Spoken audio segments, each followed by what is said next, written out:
Hello everyone. Today I'm going to talk about the project I did in the summer of HPC program. The title of my project is In Situ or Web Visualization of CFD data using OpenFOAM. Before discussing the result, let me introduce you the main software I used throughout the project. That is ParaView Catalyst. Now I'm going to demonstrate you how to use ParaView Catalyst. So this is RCM. It's a software that allows me to interact with the compute node of the supercomputer. So first of all, two tabs are needed. One is to run OpenFOAM and another one is to run ParaView. First, let me run ParaView. So when ParaView is loaded, go to Catalyst and connect. So in this case, both OpenFOAM and ParaView are running in the same processor. So I just need to connect to the localhost, and the default value for localhost is this. Press OK and OK. Now Catalyst is connected. Now I can go to RCM and run OpenFOAM. As you can see, OpenFOAM is running now, and you will see this connecting ParaView Catalyst, and the feature pops out. Now I can go to Catalyst and pause the simulation. So I can view the clip by clicking the eye,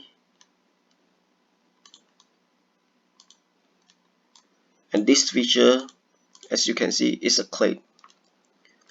Now I can continue the simulation and the clip will update itself. Now you might be wondering, how Catalyst know that I want a clip instead of another feature like streamline or slice? Well, it's written in a Python script. Let me show it to you.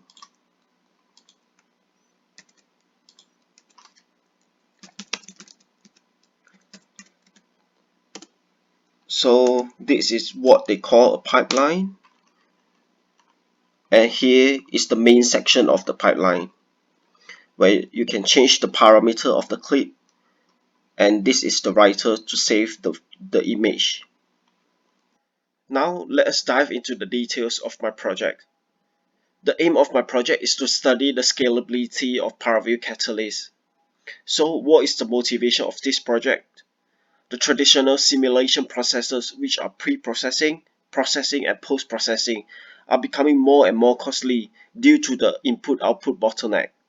Reading and writing data have become very costly due to the advancements of processors' computational power. So ParaView Catalyst can be a potential way to get around this problem.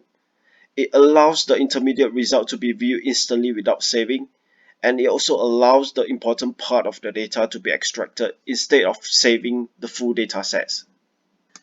So this is the model I was working on.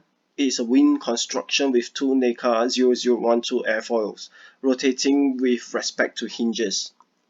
This is the mesh near the airfoils, and I have made different pipelines to study their scalability on this mesh. For example, slice, streamline, glyphs, clip, and region, which printed out the volume.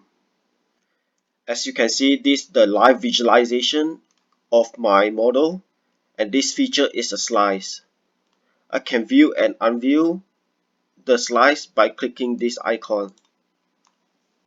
Now let us look at the result from my study.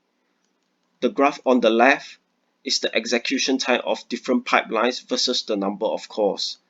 As you can see, the execution time for any of the pipeline is very similar, and the execution time without pipeline is only slightly lower than that with pipelines.